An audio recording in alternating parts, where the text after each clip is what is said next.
Hello and welcome. Tonight, bandits on the rampage again kill at least 17 people and kidnap 36 others in southern Kaduna. The 6 traders are also killed on their way to a weekly market at Yantumaki town in Katsina state. Protesters block Kaduna-Abuja expressway, demand end to kidnappings in their communities. Religious leaders in Taraba raise alarm following the abduction of over 50 residents in the last 2 weeks. Angry women and youth troop out in protest against what they describe as indiscriminate arrests of youth in Boko's town, Plateau state, following the death of 2 persons in the aftermath of the deadly Christmas Eve attacks. And the president commends security chiefs for the success being recorded in the fight against terrorists and other criminalities, challenges them to ensure conclusive victory against all threats in the country. On business news tonight, Nigeria's central bank agrees the green light for the country's first crypto-regulated Naira stablecoin, set to launch on February the 27th. On sports news tonight, Spanish great Rafael Nadal's comeback to tennis comes to an end after losing a 3-hour 25-minute marathon quarter-final to Australian Jordan Thompson at the Brisbane International.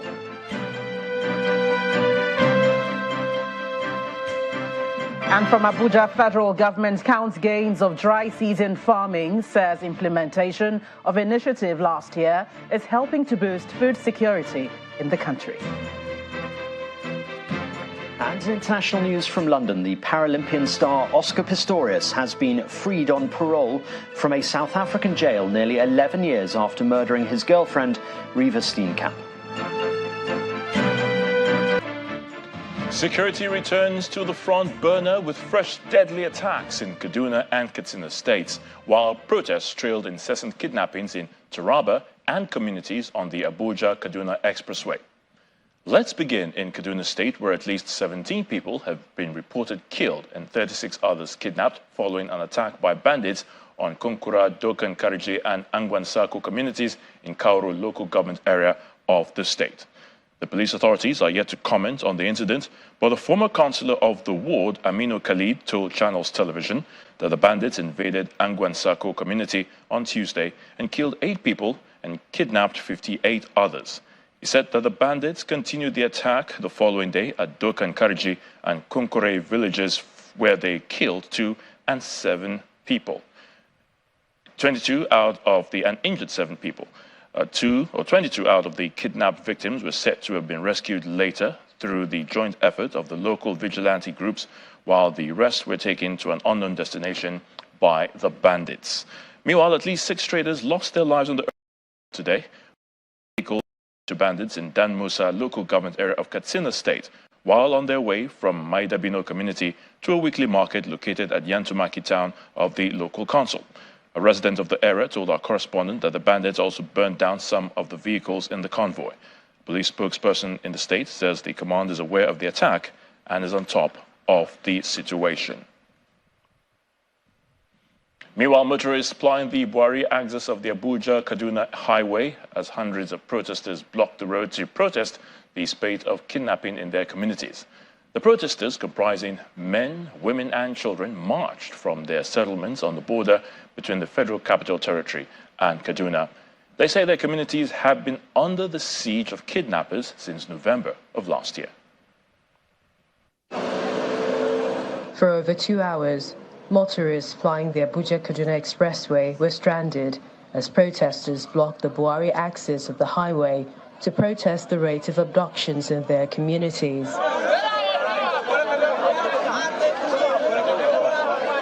They are residents of Ida, Pashin, Gidandogo and Gina communities along the highway on the fringes of the Federal Capital Territory.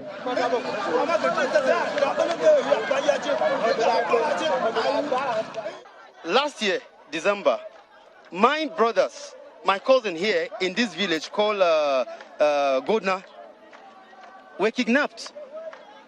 They kidnapped people from my brother's house, a pastor who owned a church here.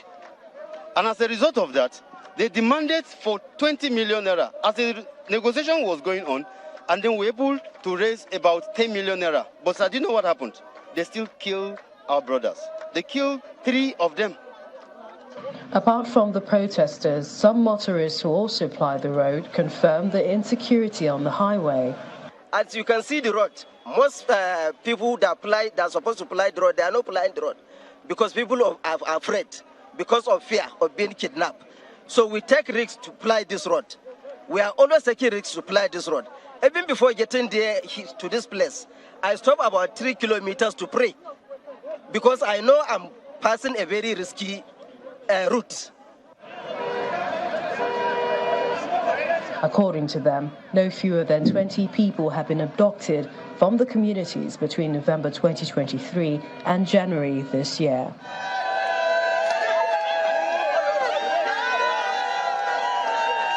The latest kidnap of 7 people from Jina communities in the early hours of Friday sparked this protest as they call for the intervention of President Tinubu. We can no longer sleep. Just this morning, they have kidnapped 7 people from, what's the name of this community? Jina community. And this is just one of it. Within the last 2 weeks, we can talk about 20-something people that have been kidnapped, unchallenged, without even the repel attack, they cannot do. We want to say we are beginning to lose confidence in the Nigerian security because we have been pushed to the wall. Rural communities on the border between the nation's capital and states like Niger, Kaduna, Kogi and Nasarawa states have reported rising insecurity, and the residents want the security agencies to go after the kidnappers and other criminals that have made life unbearable for them. Staying with agitations over incessant attacks, religious leaders and residents of Yoro local government area of Taraba State are raising the alarm over the spate of insecurity in their area. They are threatening to resort to self-defense, lamenting how the siege on their communities has crippled economic activities. They also said that over 50 residents were kidnapped within the last 2 weeks, with the perpetrators demanding ransom. The Yoro local government area of Taraba State is an agrarian community, and communities here are reporting several criminalities, including kidnappings and banditry. The residents say at least 50 persons have been abducted in the area in the last weeks, and over 20 million naira has been paid as ransom. They lament the impact of the activities on their means of livelihood. The siege and the Yoro community has crippled economic development of the area, worsening the hardship of the rural dwellers as Hugh ransom was demanded by the kidnappers. The church is making a passionate call to the state and federal government to act and act fast. Their leader calls himself Colonel Bush. He always exalts himself that he is the leader of all the bandits in Taraba. And the chief of Kwaji, after he regained his freedom, also testified that while he was in their custody, they told him that they pay allegiance to the renowned bandit leader in Zamfara, Turji. Despite the security checkpoints in the area, they lament an increase in the presence of the bandits. Government should come in. The government have all the machinery. When I talk about machinery, government, not that they are not trying. They have, the government of the day, the governor have tried all means to see that these people rescue these people. But I'm saying that let them add more effort because it has been out of hand now.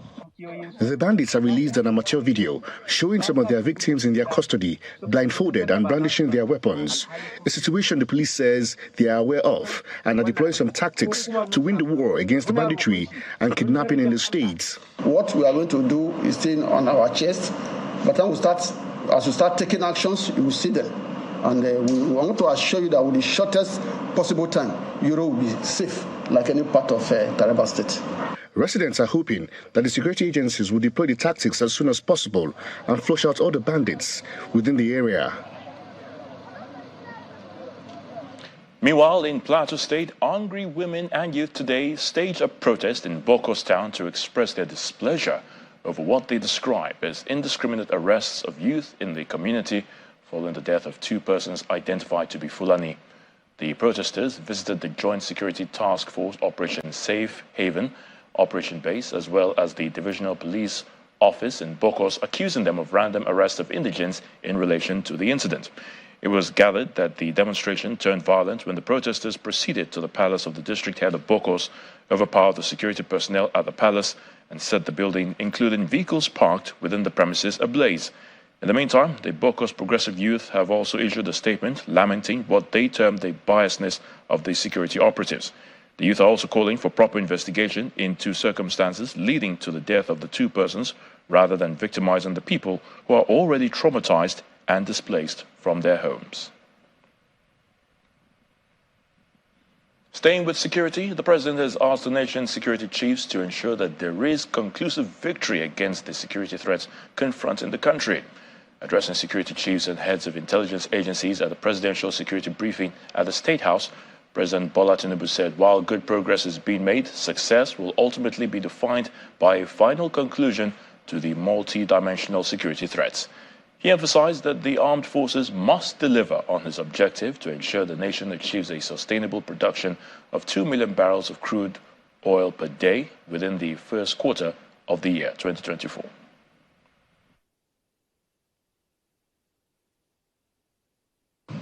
Hard work brings more hard work. We are all challenged in our situation. Thanks the wives for being very, very understanding in the face of these, serious challenges and absence of the husbands from their homes during the long hours of the duty. Nigeria called oaths to serve. The servants of the country and not the masters of the country, as you've seen.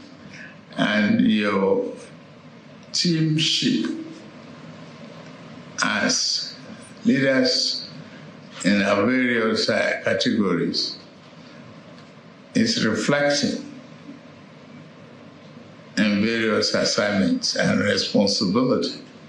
And I hope that Nigeria will continue to recognize your service to the motherland. In part 2, after the break, we continue with our series on the task ahead of the government in 2024. And tonight, we focus attention on security. Please stay with us. Welcome back. If you've just joined us, you're watching the News at 10 coming to you live on Channels Television Lagos. A reminder of our top stories. Bandits on the rampage again, kill at least 17 people and kidnap 36 others in southern Kaduna. 6 traders are also killed on their way to a weekly market at Yantumaki town in Katsina state. Protesters block Kaduna-Abuja expressway, demand end to kidnappings in their communities. Religious leaders in Taraba raise alarm following the abduction of over 50 residents in the last 2 weeks. Angry women and youth troop out in protest against what they describe as indiscriminate arrests of youth in Bokos Town, Plateau State, following the death of 2 persons in the aftermath of the deadly Christmas Eve attacks. And the president commends security chiefs for the success being recorded in the fight against terrorists and other criminalities, challenges them to ensure conclusive victory against all threats in the country.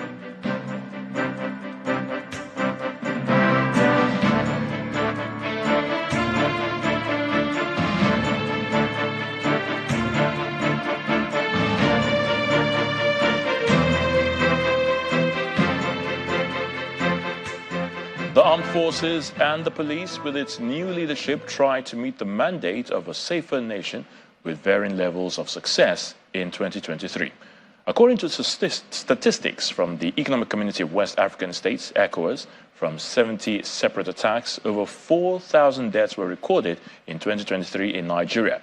The year 2024 begins with a lot of promise and expectations for a more secure nation. We continue our series looking at the task ahead of the government in 2024 with focus on security tonight. Our defense correspondent Kayla Megwa reports. The Nigerian military took several hits in 2023, but none strong enough to dampen its undying spirit and resolve to continue to defend the nation's territorial integrity. Among the myriad of events that rocked Nigeria's security landscape in the year, 2023 saw the death of several servicemen in many theaters of war across the country. An accidental bombing at the Tudumbiri village in Kaduna State that killed over 85 civilians had Nigerians worried about human rights issues and military intelligence during the operations. In January of 2023, 24 civilians suspected to be herders returning from Benue State were killed in Nasarawa during a military airstrike. The police said 27 bodies were recovered, while the Air Force claimed only terrorists were killed in the raid. In Plateau State on the 25th and 29th of December in 2023, armed groups killed at least 195 people in Plateau State in a series of attacks on over 30 communities. 1,290 houses were burned down in Bukos Council and multiple others razed down in Mangu and Barkin-Ladi local government areas. Kidnappings were rampant in 2023, particularly among children in school and National Youth Corps members. A total of 17 kidnappings were reported in 2023, with 191 victims. Heads of Nigeria's security agencies want Nigerians to be assured of a safer country in 2024. Herders don't need to be carrying animals across country, because for anything, you even diminish their capabilities. You need to keep them one place, feed them properly, get a good slaughterhouse. It's business. So the government should try and encourage them. If you want to get land, acquire land, pay for it. It's business we are doing. This year, God willing, will ensure that no community is held by any bandits. Members of the communities will leave their IDP camps and be able to go there. And what we appeal is that the military can only do so much. Once they go back and then they can't get the support from the government, it makes it a bit difficult for anyone to be able to support them. And so that's why it's important that we must work together as a team. I must tell you unequivocally that the military is up to the task on the plateau. What happened was a political conflict wrongly managed that snowballed on Christmas Day, and we are working to address it. A statement from the Office of the Chief of Air Staff, Air Marshal Hassan Abubakar, says the prospect of a safe and secure Nigeria is in sight if the military continues to collectively keep its eyes on the ball in getting the job done. It reads, quote, pilots, engineers and other technicians have been availed of several safety management lessons and techniques to minimize risks associated with ongoing air operations, end quote. As for the Nigerian Navy, the Chief of Naval Staff is promising a more professional Navy in 2024. In a statement from his office, he states, quote, while there are significant achievements, there are still cases of personnel colluding with criminals to undermine our efforts. Let me therefore warn that any form of collusion with criminals or acts of sabotage will be met with stiff sanctions in accordance with the law, end quote. Security experts are also lending their voices to what the military should be doing differently to ensure a safer Nigeria in 2024. It has a model that is quite exemplary, and I think other states should also follow from. Lagos State has set up the Security Trust Fund. That fund is effective. It's being run like a private run body, quite transparent.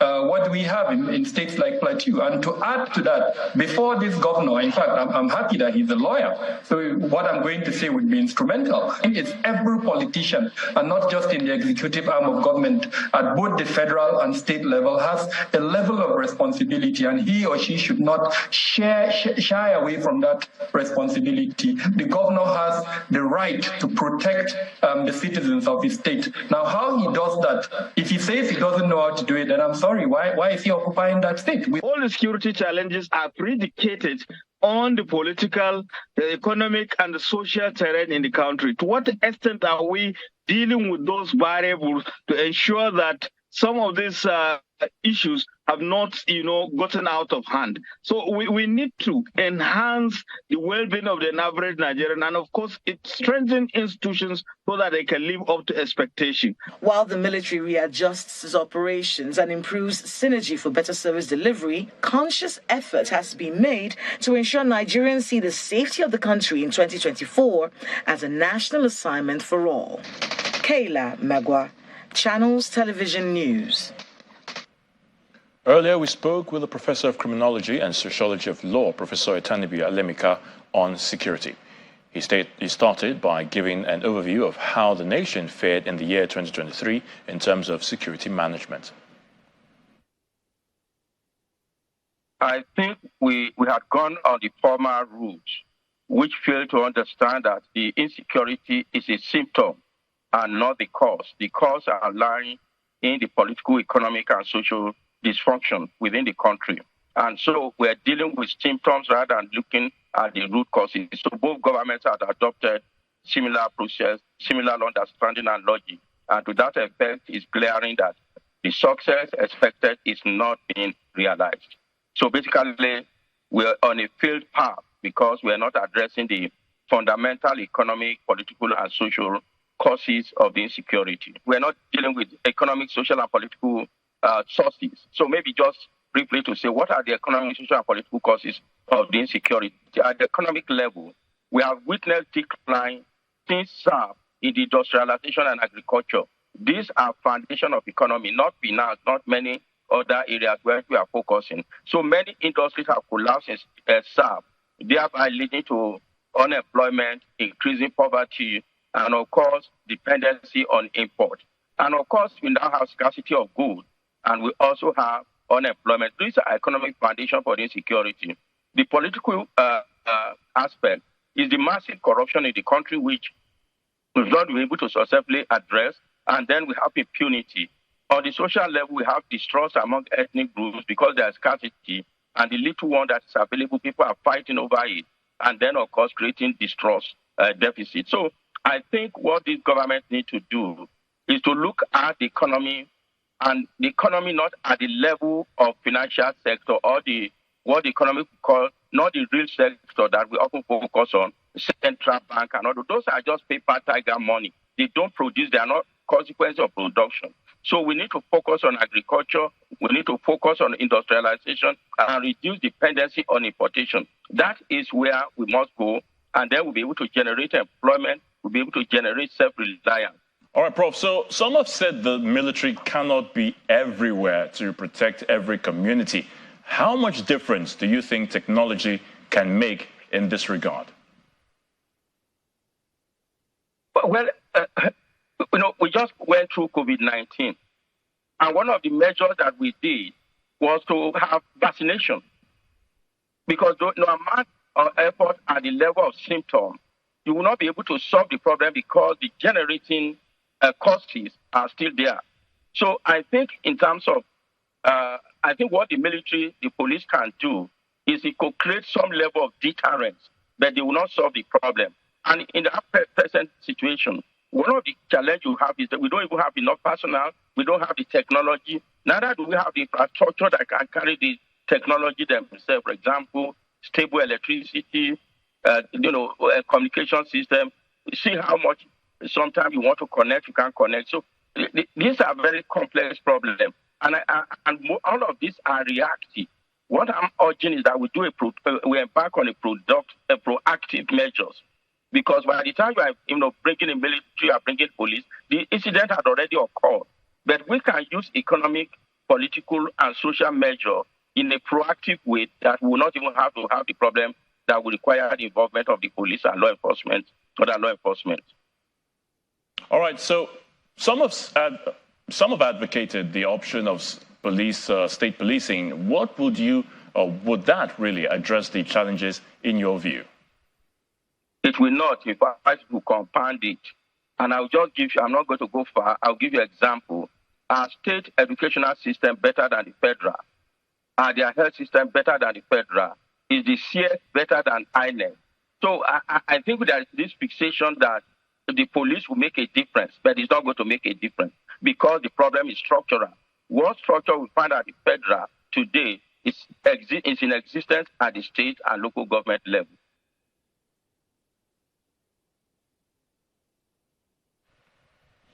Meanwhile, a founding member of the People's Democratic Party, Chief Olabode George, has again reiterated the need for federal government to allow states to establish their own police to safeguard lives and property of the people.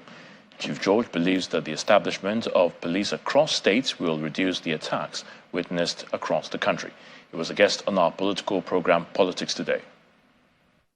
You need every state to have its own policemen on ground.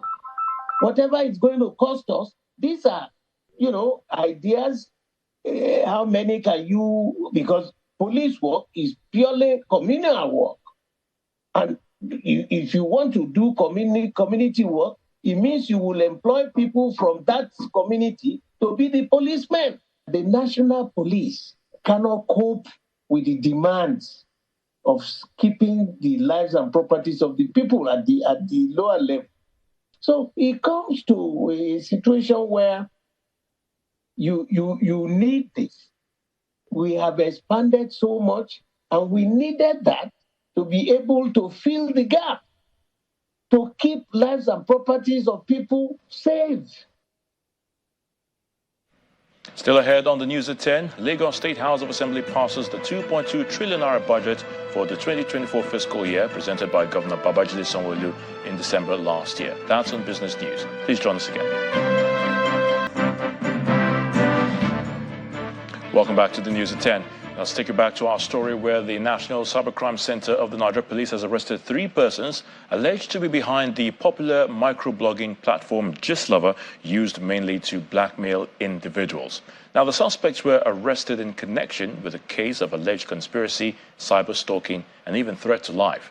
This was disclosed by the force PRO of the Nigeria Police, Mr. Olumuyiwa Adejobi, during the parade of suspects today in Abuja.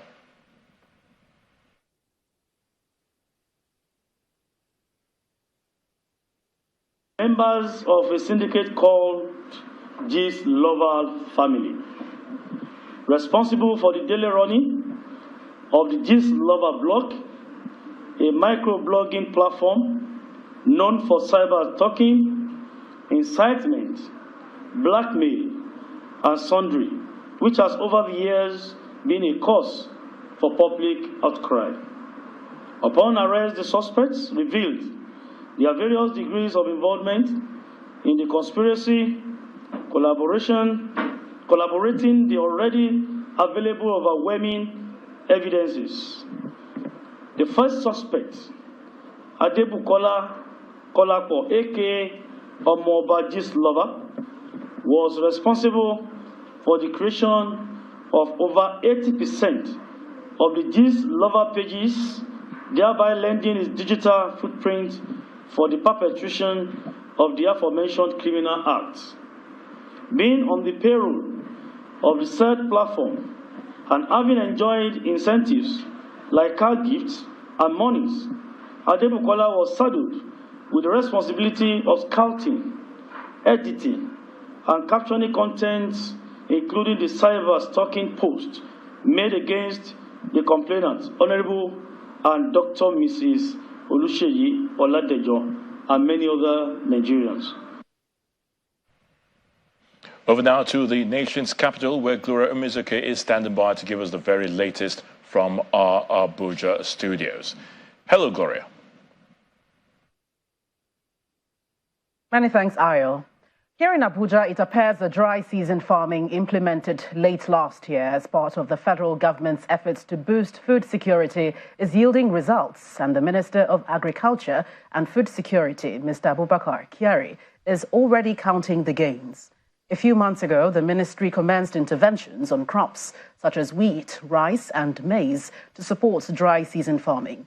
Speaking at a meeting with the governor of Jigawa State, Mr. Kyari explains that beyond improving production, the plan in the long run will address the soaring food inflation in the country. Governor Umar Namadi of Jigawa State is meeting with the Minister of Agriculture and senior officials of the ministry on plans to boost food security in the country. This meeting comes a few months after the Minister of Agriculture and Food Security announced some intervention on key crops for the 2023 dry season farming, noting some concerns and how the government intends to address them. The Federal Ministry of Agriculture and Food Security is fully committed to addressing the issues of round-tripping and poor validation of farmers' data.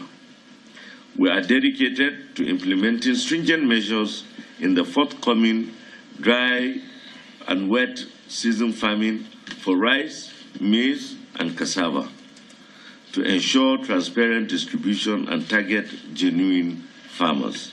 When there is a model that works, every other state will want to key it. And I think Jigawa State's participation in this wheat program is a model.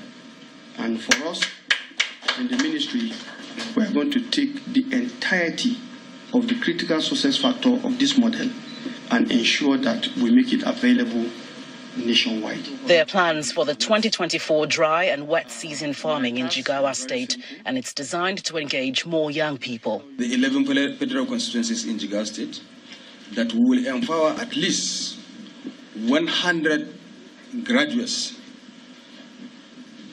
that to go into rice farming. And the government will support them with the input, will support them with extension services, and will also give them a piece of land. So that this is also our contribution to ensure that our graduates who are interested in going into agriculture will have opportunity to go to do that. And the program will soon be launched, and it will commence in all the 11 federal constituencies in Jigawa State. After the meeting, the Minister of Agriculture assures Nigerians of food availability, a situation which has seen a rise in the prices of foodstuff. Our sustainability of our programs to ensure massive production of food so that food will be available and people will be food secured in line with Mr. President's agenda of food security. And we also intend to massively produce so that to bring down food inflation. The minister adds that the ranching plan of the federal government is still on the table as the president strategizes on how to implement the recommendations of the report on the ranching policy. In Zamfara State, Governor Dauda Lawal has flagged off the Nigeria COVID-19 Action, Recovery and Economic Stimulus Program in the state. Part of the program involves the distribution of fertilizers and other farm inputs to 19,000 farmers and targets beneficiaries from 14 local government areas of the state. The flag-off ceremony was held at the Zamfara State Ministry of Agriculture.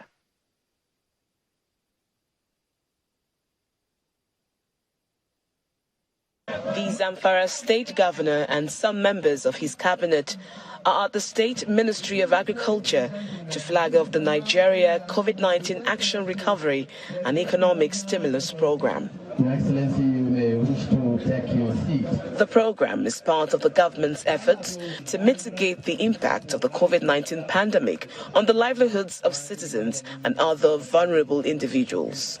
The Zamfara State Commissioner for Agriculture, Mr. Yao Haruna, and the Commissioner for Budget and Economic Planning, Abdul Malik Gajam, highlighted the importance of the program to rural farmers. This initiative aims to empower women by providing them with a sustainable source of income through the empowerment by providing sustainable source of income through the animal rearing, fostering economic prosperity in our home and communities. Population of 5.8 million individuals that are stagnated in their rural areas with insecurity issues.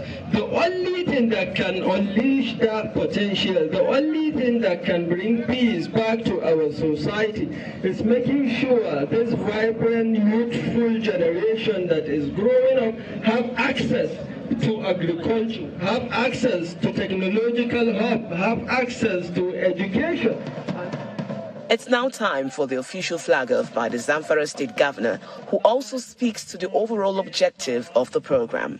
As we flag off this program today, we embark on the journey to foster a resilient, sustainable, and inclusive recovery from the COVID-19 pandemic economic downturn through an integrated approach to agricultural development by providing both farming inputs and much needed rural infrastructure. I'm confident that this step will significantly assist our farmers in enhancing their productive capacity, thereby reducing rural poverty and its attendant consequences in our respective communities. Over 700 power tillers, rice seeds and maize will be distributed to 19,000 farmers in groups of 10, while another 2,550 individuals will receive small ruminant animals. In Enugu State, Governor Peter Mba appears to be ramping up his plans targeted at repositioning the state for faster development by driving more investment in the state. The latest is the state's partnership with the African Export-Import Bank, Afreximbank, which is pledging to support the vision and agenda of the governor. This assurance is coming from the president of Afreximbank, Professor Benedict Orama, who on Tuesday paid a working visit to the government house in Enugu. I think the strategic thinking you have shown is straight out of the book of our own, especially in how we believe that sub-sovereigns can contribute to the development aspirations of our country, Nigeria, and our continent. I know we have identified specific areas where we intend to quickly advance collaboration. We've agreed that we put in place a project preparation facility so that we can begin to develop bankable studies for those aspects of interventions that we share as priorities. I want to assure you and through you, your colleagues, that you can count on us because we believe in the vision you have. We believe that those things you've identified are things that will shape this state and also country, Nigeria. I speak now as a Nigerian. And whenever we see a leader take that kind of solid and courageous, bold steps, will fall in line because it makes our work much easier. Governor Mba, on his part, appreciates the Afreximbank president and his team for prioritizing Enugu State in its development support plans. He promises that the government would play its own part to ensure the actualization of the selected projects to drive investment and grow the state's economy. Our plan is to make Enugu State one of the top 3 states in the country in terms of GDP. And that growth, we believe, would come from investment from private sector. And if we have to attract private sector, as you know, private sector, they're not Father Christmas. They believe in returns on investment. So we believe that there are things that some infrastructure that we must put in place to attract the private sector investment. And that's why we're in a hurry to put those in place. You mentioned the hotel, the hospital, the ICC. We see these as necessary infrastructure to attract a lot of investment flow. The airport is also not left out because we want to see the operationalization of the international wing of the airport and also the construction of the cargo terminal.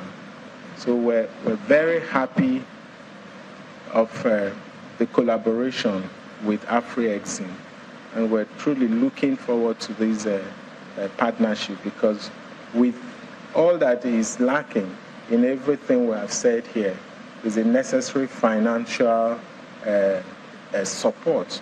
And with the assurances we're getting from you and with the zeal we both have in realizing or accomplishing this project. Well, that's it from the nation's capital. It's back to you, Ayo, for the rest of the news at 10. Many thanks, Gloria. The body of former governor of Ondo State, Rotimi Akeredolu, has arrived in Nigeria. It was received at the private wing of the Murtala Mohammed International Airport, Lagos, this afternoon by the widow, Mrs. Betty Anyanwu Akeredolu, and other family members. The body was flown in from Germany, where the former governor had gone for medical treatment. According to close sources, he will be embalmed at a private morgue ahead of the funeral, expected to be in the second week of February. Representatives of the Lagos, Ogun, and Osun state governors were also among those at the airport to receive the body. Business News is up next with Melinda Akilami.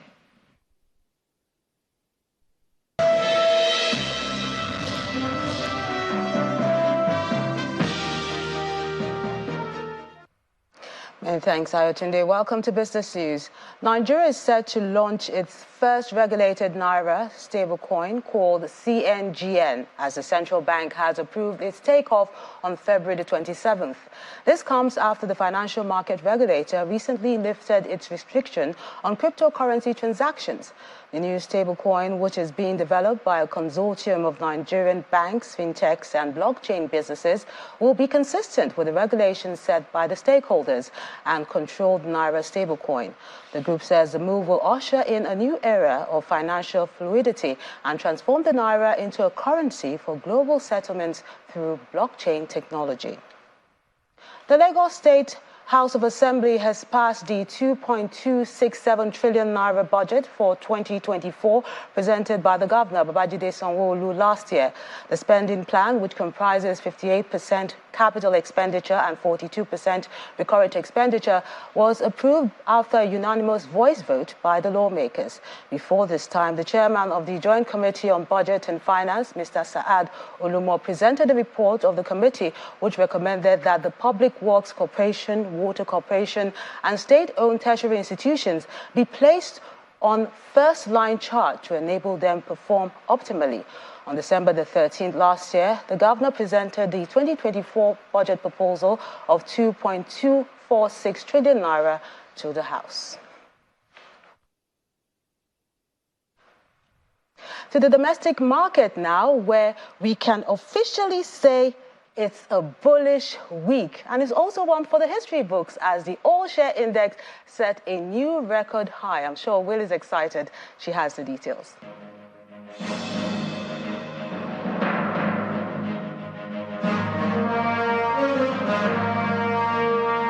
Thank you. What can I say, Melinda? History is being made at the NGX.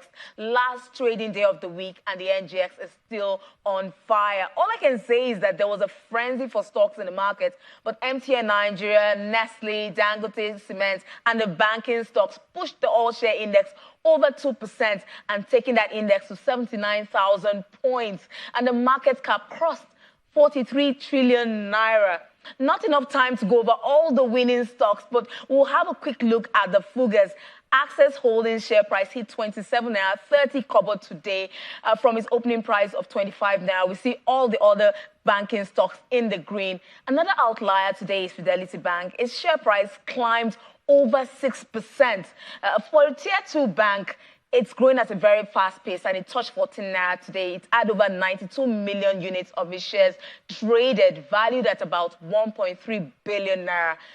79K done and dusted for the all-share index. 80K, here we come. Will Ibong saying, have a profitable weekend.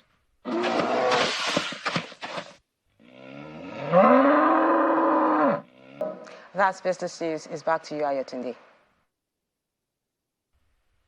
Many thanks, Melinda. Russia has begun moving some residents from the city of Belgorod to a safer place following deadly attacks by Ukraine. Governor Vyacheslav Gladkov says quite a number of families had left the city. Here's Simon Pusey with other international stories in Around the World in 5. Good evening and welcome to the channel's studios here in London with your international news around the world in 5. Paralympian Oscar Pistorius has been freed on parole from a South African jail nearly 11 years after murdering his girlfriend Reva Steenkamp. Officials confirmed Pistorius was at home on Friday morning, having served half of his more than 13-year sentence. Ms. Steenkamp's mother said she accepted the decision to release the former athlete, but added her family was the one serving a life sentence. Pistorius, now 37, shot Ms. Steenkamp multiple times in 2013 through a door. The double amputee later claimed he had mistaken her for a burglar. Pistorius was eventually convicted of murder in 2015 after an appeal court overturned an earlier verdict of culpable homicide or manslaughter. Seoul's military has said North Korea has fired more than 200 rounds of artillery shells off its west coast towards the South's Yongpyong Island. South Korea ordered civilians to seek shelter on the island before holding live fire drills of its own.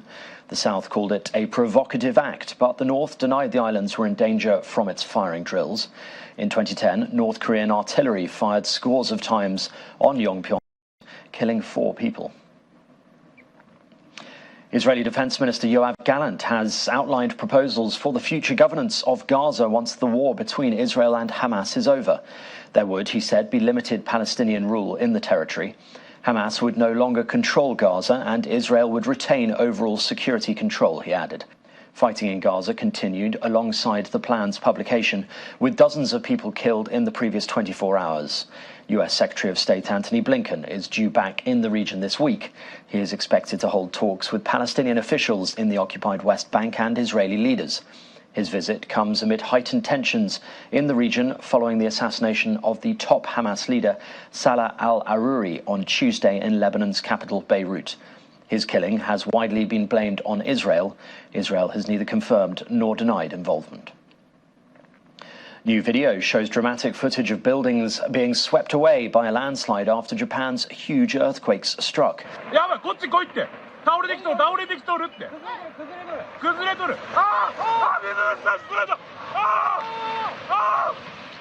Residents are seen running as the landslide crashes down in footage from New Year's Day. Rescuers are rushing to find 242 people still missing. On Friday, the death toll from the 7.6 magnitude earthquake in the remote Noto Peninsula rose to 92. Japan's self-defense forces doubled the number of troops taking part in rescue and relief to 4,600. Tesla is recalling more than 1.6 million vehicles in China over issues with steering software and door locking system. That's according to the country's regulator. The recall includes its models S, X, 3 and Y and 7,538 imported vehicles. The problems will be fixed by remote updates to software, meaning the vehicles will not need to be taken to dealerships or garages. It comes less than a month after Tesla recalled 2 million cars in the US due to autopilot software issues. And Hollywood megastar Will Smith has made a surprise call to a Guyanan man who cycled across Africa to get to university. Moi, je m'appelle Mamadou Safayo Bari. Je suis de nationalité guinéenne. Last year, Mamadou Safayo Barry captured the headlines over his 4,000-kilometer trek. What's up, y'all? All right, I'm about to hop on a call with a guy named Mamadou Safayo Barry. Guinean student Mamadou Safayo Barry cycled thousands of miles across Africa for a place at the top Islamic university in Cairo. Barry pedaled through Mali, Burkina Faso, Togo, Benin and Niger. His story is stunning. So I'm gonna hop on a Zoom with him. He doesn't know it's me. So I was inspired. I just want y'all to be inspired. In a video call to Cairo, where Mr. Barry is studying, Smith told him he was deeply moved by his efforts and gifted him a new bike and a laptop. On a short film uploaded to Smith's YouTube channel, the student appeared shocked to be talking to the Men in Black star. Thank you. Nice to meet you. Because they didn't tell me it's you. Yeah. And that's your international news around the world in 5. Now back to the channel's studios in Lagos. For sports news now, the Nigeria Premier Football League will return this weekend following the New Year break. The 2 games will be played on Saturday in March Day 17, where third-place Doma United will host Katsina United at the Pantami Stadium in Gombe. A win for the hosts will push them top of the league table, pending the outcome of league leaders Remo Stars and Sunshine Stars scheduled for Sunday. The Benin Arsenal Bendel Insurance will host Enugu Rangers at the Samuel Ogbemudia Stadium in Benin City. A Newcastle United boss, Eddie Howe, says he will go into Saturday's FA clash with local rival Sunderland, insisting he does not need daily assurances from the club's big spending owners after a terrible run of results. The Magpies heads to the third-round tie at the Stadium of Light, having lost 7 of their past 8 games. And Spanish great Rafael Nadal's comeback to tennis came to an end when he lost a 3-hour, 25-minute marathon quarterfinal to Australian Jordan Thompson at the Brisbane International earlier today. And that's Sports News Tonight. It's back to Ayotunde.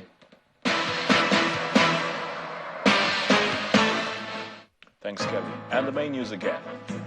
Bandits went on the rampage today as they killed at least 17 people and abducted 36 others in southern Kaduna, just as 6 traders were also killed by terrorists on their way to a weekly market at Yantumaki town in Katsina State. That's the news at 10 tonight. Thank you so much for watching. I'm Ayotunde Balogun. Do have a good night and have a great weekend.